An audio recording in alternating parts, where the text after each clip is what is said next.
Hello everyone, कैसे हैं आप लोग। आई होप अच्छे होंगे और अपनी स्टडी को बेहतर कर रहे होंगे।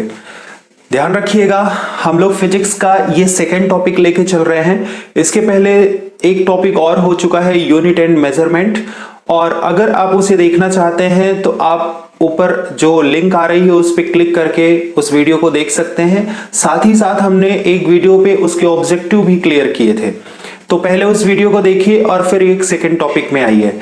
तो आज का जो टॉपिक है वो एक ऐसा टॉपिक है जिसमें आपको टर्मिनोलॉजी समझनी पड़ेगी, और सारी टर्मिनोलॉजी पहले से ही मैंने आपको बोर्ड पे लिख दिया है। ठीक, तो इन सारी टर्मिनोलॉजी को समझेंगे, साथ ही साथ कॉन्सेप्ट को क्लियर करेंगे, और कॉन्सेप्ट को क्लियर करते हुए इन चीजों को ऐसे समझेंगे कि अगर एग्जाम में कभी भी इससे क्वेश्चन बने तो आप इमीडिएटली उसे सॉल्व कर ले, ज्यादा टाइम ना लगे। ध्यान रखिएगा, फिजिक्स या साइंस का जो भी टॉपिक है वो बेसिकली जीएस के पार्ट में आता है, जनरल स्टडी के पार्ट में आता है। और अगर आपने एग्जाम में जनरल स्टडी में ज्यादा टाइम लगा दिया तो आपको मैथ और रीजनिंग में टाइम नहीं मिलेगा, है ना। ऐसे ही पीएससी और अदर जो एग्जाम होते हैं, यूपीएससी वगैरह होते हैं, उसमें भी जनरल टॉपिक जो होते हैं जनरल साइंस के, उन्हें हमें जल्दी करना पड़ता है, क्योंकि हमें डिसीजन मेकिंग और जो और क्वेश्चंस आते हैं उनमें टाइम देना पड़ता है। इसीलिए प्लीज इसे ऐसा पढ़िए जिससे आपका जल्दी सॉल्व हो सके। ठीक है, तो चलिए हम लोग ये टॉपिक स्टार्ट करते हैं। तो जैसा कि आप लोग जानते हैं कि जो मोशन है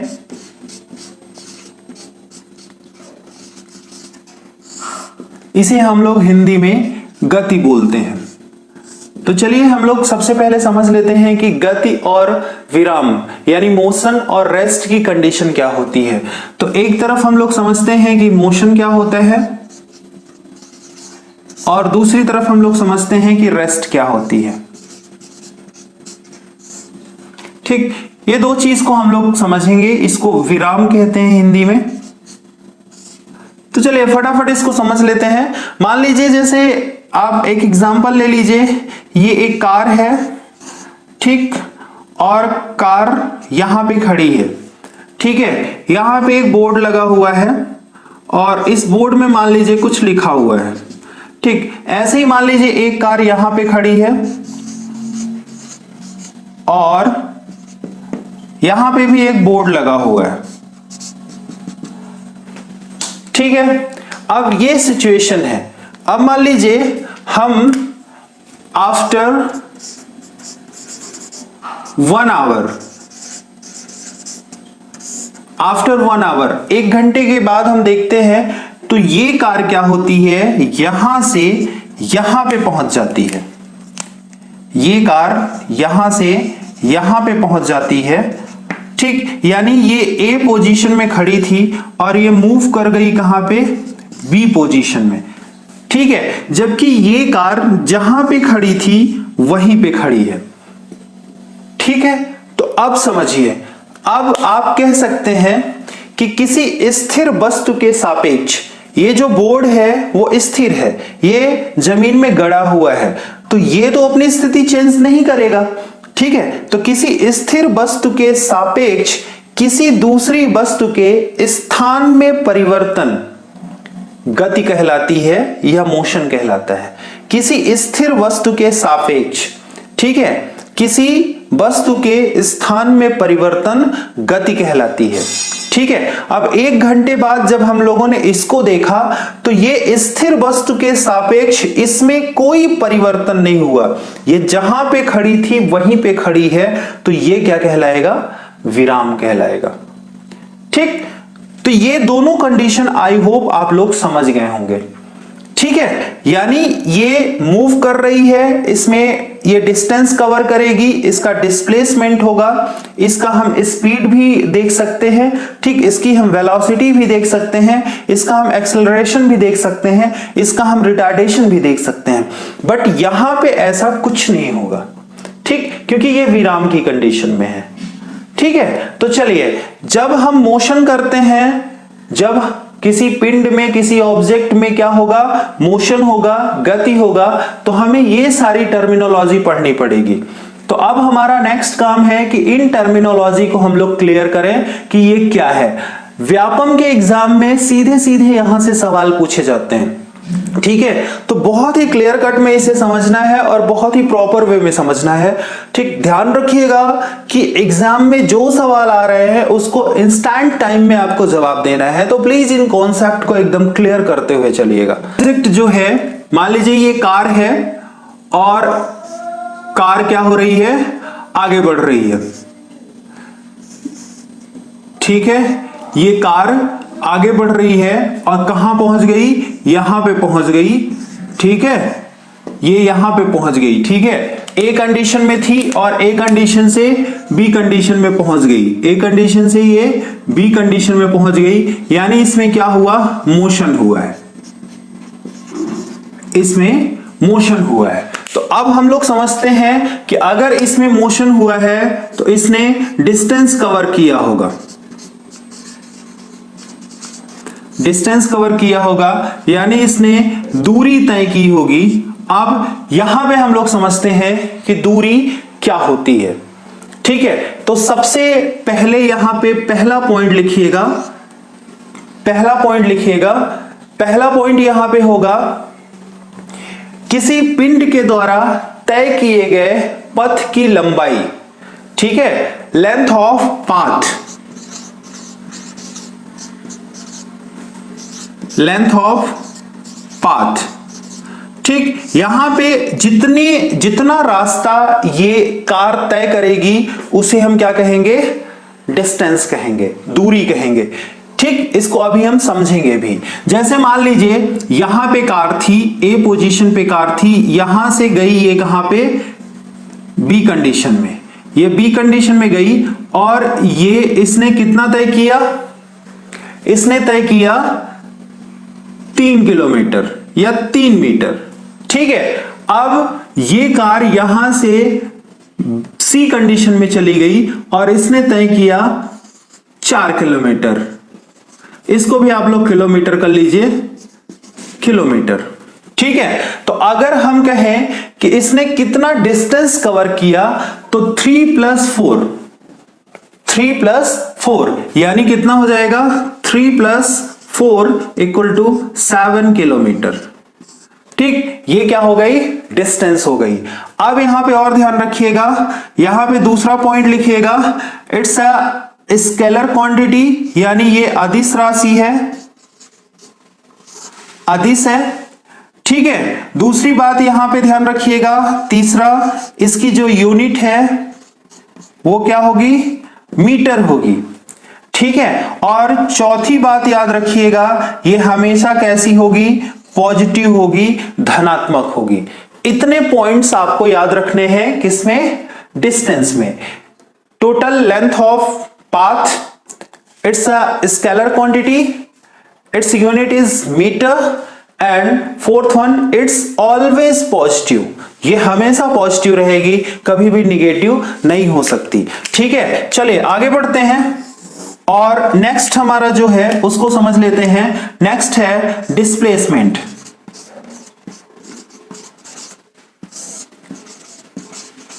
डिस्प्लेसमेंट यानी विस्थापन। ठीक, अब यहां पे देखिए, यहां पे विस्थापन क्या होगा इसको समझते हैं। तो सबसे पहला पॉइंट वही डेफिनेशन हम लोग देखते हैं। ठीक है, डेफिनेशन में आपको यहां पे ध्यान रखना है, डिस्प्लेसमेंट यानी विस्थापन क्या कहलाता है, तो किसी भी वस्तु के द्वारा एक निश्चित दिशा में तय की गई मिनिमम लेंथ, यानी क्या, जो सबसे कम दूरी होगी, शॉर्टेस्ट पाथ जो होगा उसे हम क्या कहेंगे, डिस्प्लेसमेंट कहेंगे। ठीक है, जो सबसे शॉर्टेस्ट पाथ होगा उसी को हम लोग डिस्प्लेसमेंट कहेंगे।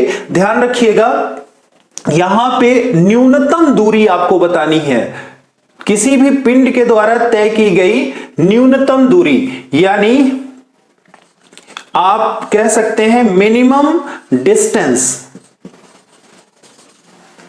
जो सबसे छोटी डिस्टेंस होगी उसी को हम क्या कहेंगे, विस्थापन कहेंगे। सेकंड पॉइंट अगर हम देखते हैं तो ये क्या होगी, वेक्टर होगी, यानी ये क्या है, सदिश राशि है। ठीक है, ये सदिश राशि है। और अगर हम इसके तीसरे पॉइंट यानी यूनिट की बात करें तो यूनिट इसकी क्या होगी, मीटर ही होगी। और अगर हम चौथा पॉइंट लिखें तो आप कह सकते हैं कि ये निगेटिव भी हो सकता है, जीरो भी हो सकता है और पॉजिटिव भी हो सकता है। ये इतने फैक्ट आपको नोट डाउन करके चलना है। ठीक, अब यहां पे समझते हैं कि डिस्प्लेसमेंट क्या होगा। देखिए 3 किलोमीटर ये इधर गई और फिर 4 किलोमीटर इधर गई, तो हमें शॉर्टेस्ट पाथ यहां पे निकालना है। तो हम क्या करेंगे, ये सीधे यहां पे पहुंचेंगे, सीधे यहां पे पहुंचेंगे। तो ये क्या हो गया, हाइपोटेन्यूज यानी कर्ण हो गया।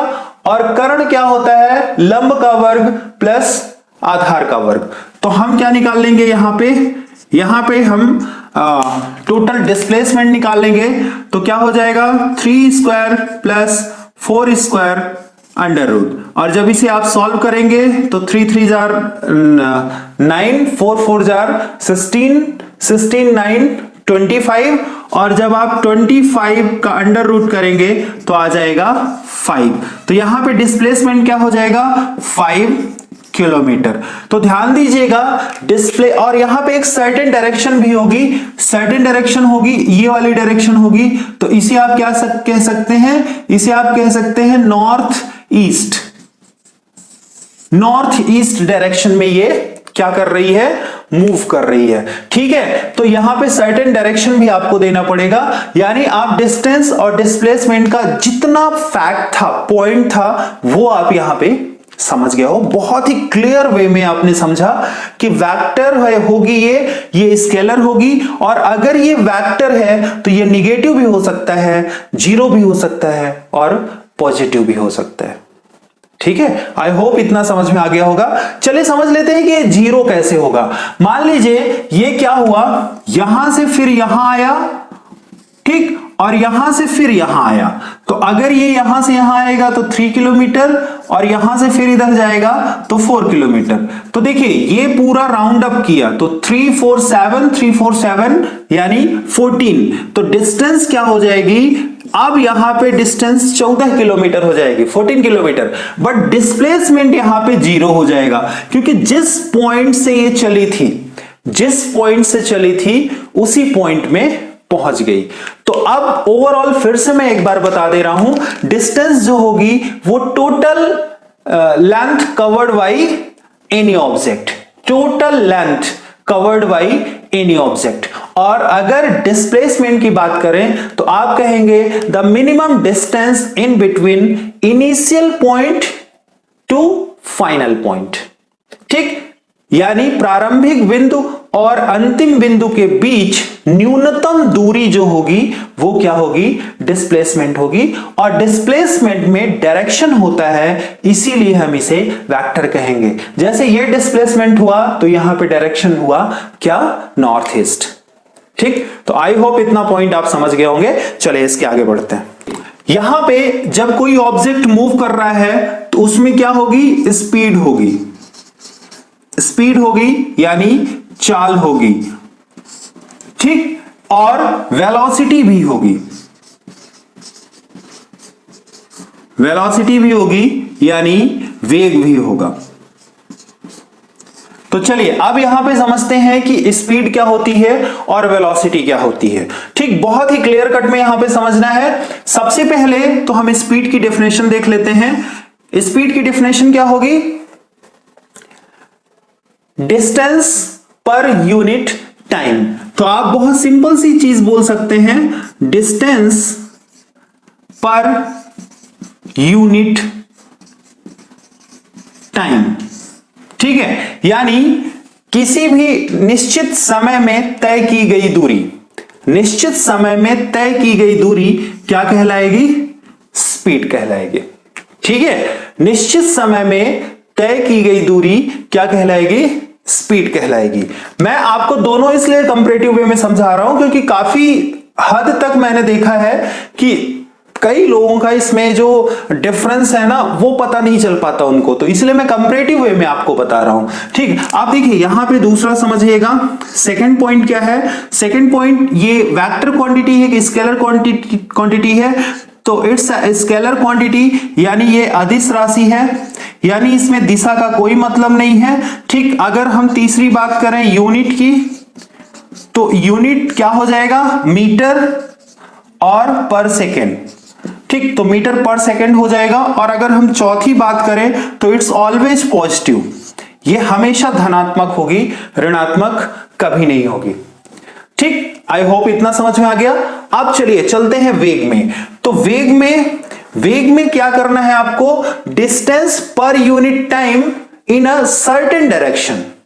ठीक, distance per unit time in a certain direction, यानी आप कह सकते हैं डिस्टेंस पर यूनिट टाइम एक निश्चित दिशा में।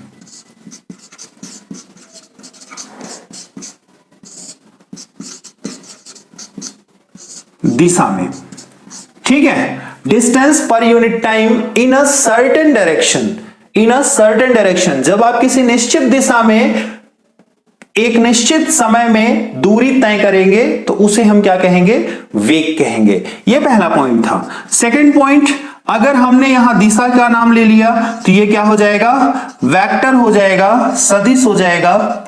ठीक, अब इसकी यूनिट क्या होगी, यूनिट वही होगी मीटर पर सेकेंड। और अगर हम बात करें कि ये क्या होगी, तो ये निगेटिव भी हो सकती है, जीरो भी हो सकती है और पॉजिटिव भी हो सकती है।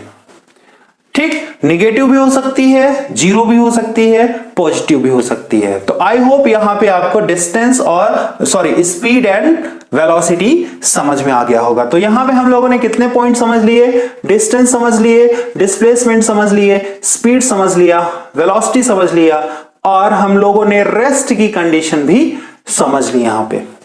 ठीक है, आप चलिए आगे बढ़ते हैं, देखते हैं कि एक्सेलरेशन क्या होता है। ठीक है, एक्सेलरेशन क्या होता है, और दूसरा हम लोग देखते हैं रिटार्डेशन क्या होता है।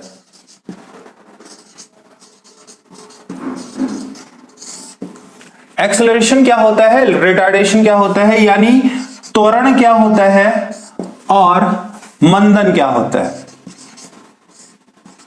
त्वरण होता है क्या है और मंदन क्या होता है, इन दोनों चीजों को हम लोग समझ लेते हैं। ठीक, तो चलिए सबसे पहले आप लोग ध्यान रखिएगा, ऊपर ही हम लिख देते हैं change in velocity in unit time. ठीक, इसे याद रखिएगा, change in velocity in unit time, यानी एक निश्चित समय में जो वेलोसिटी में परिवर्तन होगा, जो वेग में परिवर्तन होगा, इसी को हम क्या कहेंगे, या तो एक्सेलरेशन कहेंगे या तो रिटार्डेशन कहेंगे। अब किसे एक्सेलरेशन कहेंगे, किसे रिटार्डेशन कहेंगे, इसको समझ लेते हैं। तो देखिए यहां पे आपको जवाब देना है, positive change in velocity. Positive change in velocity, यानी जब वेग में धनात्मक परिवर्तन होगा तो एक्सेलरेशन, यानी कार आगे बढ़ रही है और आपने धक्का दिया और कार और तेज से आगे बढ़ने लगी, तो ये क्या हो जाएगा, एक्सेलरेशन हो जाएगा। अब हम इसमें अगर नेगेटिव चेंज की बात करें इन वेलोसिटी, अगर हम निगेटिव चेंज की बात करें, जैसे कार आगे बढ़ रही है और हमने सामने से उसको क्या किया, रोक दिया, तो जब हम रोक देंगे तो वेलोसिटी क्या हो जाएगी, चेंज तो होगा बट क्या, निगेटिव वे में चेंज होगा, और जब निगेटिव वे में चेंज होगा तो उसे हम क्या कहेंगे, मंदन कहेंगे। अब यहां पे देख लेते हैं कि सदिश है कि अदिश है, तो ये दोनों वेक्टर हैं, ये भी वेक्टर है, ये भी वेक्टर है। ठीक, दोनों वेक्टर हैं, ये दूसरा पॉइंट हुआ। और अगर हम तीसरे पॉइंट की बात करें तो तीसरे पॉइंट में इसका यूनिट देख लेते हैं। तो यूनिट दोनों की सेम होगी, मीटर पर सेकेंड स्क्वायर। ठीक, इसकी भी क्या होगी, मीटर पर सेकेंड स्क्वायर। ठीक, अब आप यहां पे देख भी लिए हैं, यहां पे देख लिए कि यह धनात्मक भी हो सकता है और ऋणात्मक भी हो सकता है। बिल्कुल, चेंज जो होगा वो धनात्मक भी होगा, ऋणात्मक भी होगा, और कोई फोर्स हम नहीं लगा रहे हैं तो जीरो भी होगा। ठीक, तो आई होप सारा का सारा आप लोगों ने क्या किया, देख लिया। सारा का सारा आपने क्या किया, यहां पे जितने भी टर्मिनोलॉजी थी वो आपने यहां पे समझ ली। तो यहां पे एक पॉइंट हम लोग और समझ लेते हैं, बहुत ही इंपॉर्टेंट है, कई बार एग्जाम में पूछा गया है। ये जो तीन इक्वेशंस आपके सामने लिखे हुए हैं 1, 2 एंड 3, ये तीन इक्वेशन आपके सामने लिखे हुए हैं और कई बार ये एग्जाम में पूछे जाते हैं, डायरेक्ट पूछे जाते हैं और कुछ सवाल भी इसमें पूछा जाता है। अगर यहां पे हम बात करें u की, v की, a की, s की और t की, तो ये क्या होते हैं इनको समझ लीजिएगा। u बराबर होता है इनिशियल वेलोसिटी, b बराबर होता है फाइनल वेलोसिटी, ठीक, a बराबर होता है एक्सेलरेशन, s बराबर होता है डिस्प्लेसमेंट,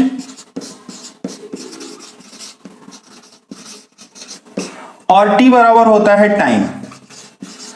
ये सारा कुछ मैंने यहां पे लिख दिया। अब ये जो तीनों इक्वेशन है ये किस पे काम करते हैं, यूनिफॉर्म एक्सेलरेटेड मोशन। आप यानी कह सकते हैं law of uniform accelerated motion, यानी जब भी समान त्वरणीय गति होगी, जब भी समान त्वरणीय गति होगी वहां पे इन तीनों नियमों को आपको लगाना पड़ेगा। बट ध्यान रखिएगा, जब भी कोई गति ऐसी हो जिसमें ये एक्सेलरेशन है ये क्या हो, यूनिफॉर्म हो।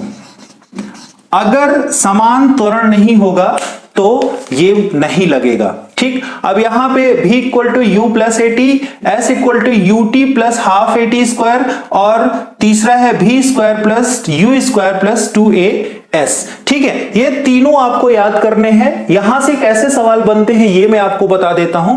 देखिए यहां से सवाल बनेगा, आपसे बोल देगा कि बताइए निम्न में से कौन सा एक समान त्वरणीय गति के लिए समीकरण है। तो इनमें से आपको पहचानना पड़ेगा, इन तीनों में से कोई एक आपको दे देगा। ये नियम जो है इसे गैलीलियोज लॉ ऑफ मोशन भी बोलते हैं, इसे गैलीलियोज लॉ ऑफ मोशन भी बोलते हैं। अभी आप न्यूटन्स लॉ ऑफ मोशन पढ़ेंगे, वो हम आपको नेक्स्ट वीडियो में बताएंगे क्योंकि वीडियो थोड़ी सी बड़ी हो जाएगी। यहां पे इसे आप जो पढ़ेंगे इसको क्या पढ़ेंगे, गैलीलियोज लॉ ऑफ मोशन। ये गैलीलियो का नियम कहलाता है, कई बार एग्जाम में पूछा गया है। यहां सीधे आपको बोल देगा, जैसे आपसे बोल देगा,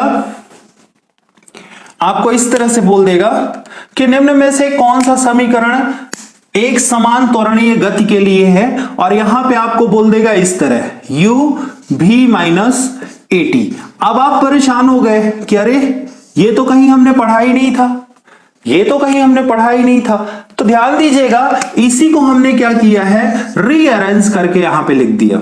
ठीक, हमने u को इधर ला लिया और v को उधर और at को उधर भेज दिया, तो at जब उधर जाएगा तो माइनस हो जाएगा। ठीक है, तो हमने रीअरेंज किया, रीअरेंज करके यहां पे लिख दिया। तो प्लीज यहां पे कंफ्यूज मत होइएगा, ऐसे ही रीअरेंज करके और बहुत सारे क्वेश्चंस यहां से आपसे पूछा जा सकता है। ये बहुत ही प्यारा है, क्वेश्चन यहां से बनता है, और बेसिकली ये क्वेश्चन जो है व्यापम में बनता है, और ये व्यापम में क्वेश्चन आया था 2016 का। जो एसआई के क्वेश्चंस हैं उनको उठा के देख लीजिए, तो ये क्वेश्चन वहीं से पूछा गया था, और सीधे क्या किया गया, रीअरेंज करके आपसे पूछ लिया है ना, थोड़ा सा जगह बदल के आपसे पूछ दिया। मैथ्स में आप पढ़ते होंगे रीअरेंजमेंट, जब इक्वेशन में इक्वल टू के उधर कोई चीज जाती है तो उसका साइन चेंज हो जाता है, यानी दायां पक्ष से बाएं पक्ष में, लेफ्ट हैंड से अगर राइट हैंड में गया तो उसका जो साइन है वो चेंज हो जाएगा। अगर मल्टीप्लाई है तो डिवीजन में चला जाएगा, नेगेटिव है तो वो पॉजिटिव हो जाएगा। ये आपने मैथ में पढ़ा होगा, तो बस हमने वही किया। तो देख लीजिएगा, अगर रीअरेंज भी कोई होता है तब भी आप इसे सॉल्व कर सकते हैं। अब देखिए यहां से बहुत ही अच्छे सवाल बनते हैं, बहुत ही प्रॉपर वे में सवाल बनते हैं। तो मैं एक बहुत ही अच्छा आपको क्वेश्चन बता रहा हूं, अगर वो आपने सॉल्व कर लिया तो आई होप कि आपसे जितने भी क्वेश्चन है वो सॉल्व हो जाएंगे। ठीक है, देखिए ये एसएससी में पूछा गया था, एसएससी में पूछा गया था। इसने कहा कि कोई पिंड जो क्या करता है, 20 किलोमीटर पर सेकंड की स्पीड से चल रहा है। कोई भी ऑब्जेक्ट है जो 20 किलोमीटर पर सेकंड की स्पीड से चल रहा है, चलिए ठीक है बहुत ज्यादा लग रहा है, तो 20 मीटर पर सेकंड की स्पीड से चल रहा है, ठीक है, और ये क्या करता है 30 मीटर पर सेकंड की स्पीड में पहुंच जाता है। ठीक है, कितने मीटर पर सेकंड की स्पीड में पहुंच जाता है? 30 मीटर पर सेकंड की स्पीड में पहुंच जाता है। अब आपसे पूछ रहा है कि इसका जो एक्सेलरेशन है, क्योंकि क्या होगा, यूनिफॉर्म होगा,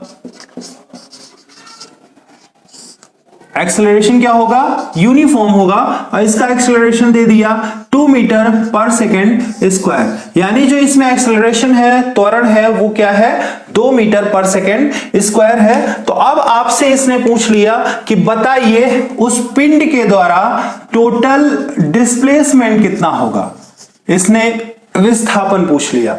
ठीक, और ये एसएससी का सवाल है, कई बार ऐसे क्वेश्चन पूछ लिए जाते हैं, और अगर सीधे क्वेश्चन पूछा गया तो आप तो जवाब दे सकते हैं। मैं थोड़ा सा टिपिकल क्वेश्चन उठाया हूं क्योंकि टाइम कम है, वीडियो लंबी हो जाएगी, कभी हम इस पे फिर से एक डिस्कशन क्लास रखेंगे जो आपके पास पहुंचेगी, उसमें आप काफी कुछ क्लियर हो जाएगा। यहां पे पहले इस सवाल का जवाब देखते हैं। देखिए यहां पे बच्चे पहले ही कंफ्यूज हो जाते हैं कि ना तो इसमें टाइम दिया हुआ है और ना ये बताया कि प्रारंभिक वेग क्या है और अंतिम वेग क्या है। ठीक है, तो देखिए दिमाग लगाना है। उसने क्या कहा कि 20 मीटर पर सेकंड पे वो चल रही थी और कहां पहुंच गई 30 मीटर पर सेकंड, यानी इसका जो u होगा वो 20 मीटर पर सेकेंड होगा और जो v होगा वो 30 मीटर पर सेकेंड होगा, और एक्सेलरेशन दिया ही सेकेंड स्क्वायर, एक्सेलरेशन पहले से दिया हुआ है। अब देखिए अगर हम इसमें रखते हैं तो हमें t चाहिए, ठीक, या v है हमारे पास, u है हमारे पास, और हम a रख के यहां पे और t निकाल सकते हैं। ठीक, जब t निकल आएगा तो हम इस पे रख देंगे तो हमारा s निकल आएगा, क्योंकि u हमारे पास है, t हमें मिल जाएगा, और a हमारे पास है, t हमें मिल गया, तो हम यहां पे रख के ये निकाल लेंगे। अब हमें अगर वो स्टेप फॉलो नहीं करना तो हमारे पास u है, हमारे पास v है, हमारे पास u है, हमारे पास a है, तो हम इसमें रख देंगे तो यस निकल आएगा। तो चलिए यही करते हैं। v है हमारा कितना 30 किलोमीटर तो स्क्वायर, u कितना है 20 किलोमीटर स्क्वायर, ठीक है, प्लस 2 इंटू एक्सेलरेशन 2 और s नहीं मालूम हमें, s हमें निकालना है, तो ये हो जाएगा क्या 900 plus 900 equal to 400 plus 4s। अब हम लोग 4s को इधर ला लेंगे, 900 उधर जाएगा तो क्या हो जाएगा, ये है, ये इधर जाएगा तो माइनस हो जाएगा, तो ये 500 हो जाएगा, और अगर हम s निकालते हैं तो 500 बाई 4, तो 4 1 जार 4, 4 2 जार 8, और 4 5 जार 20, यानी 125 मीटर। इस तरह से आपका क्या है, क्या निकल आया, डिस्प्लेसमेंट निकल आया, क्या निकल आया, डिस्प्लेसमेंट निकल आया। तो आई होप ये टोटल टॉपिक जो है आपको अच्छे समझ में आ गया होगा। आज हम लोगों ने distance, displacement, speed, velocity, acceleration, retardation और एक समान त्वरण के लिए गति के नियम पढ़ लिए। ठीक, नेक्स्ट वीडियो में हम लोग न्यूटन्स लॉ ऑफ मोशन पढ़ेंगे, क्योंकि इसको अच्छे से पढ़ना है, क्योंकि यहीं से आपका फोर्स आएगा और फोर्स की डेफिनेशन और फोर्स का जो डेरिवेशन है वो यहीं से बनेगा। तो मिलते हैं इस वीडियो के नेक्स्ट पार्ट पे। तब तक अपने आप को सुरक्षित रहिए, अपनी पढ़ाई को स्ट्रॉन्ग करते रहिए, साथ ही साथ वीडियो को लाइक करिए, शेयर करिए, लोगों तक पहुंचाइए ताकि मुझे भी मोटिवेशन मिल सके। ठीक है, तो चलिए, best of luck, thank you so much.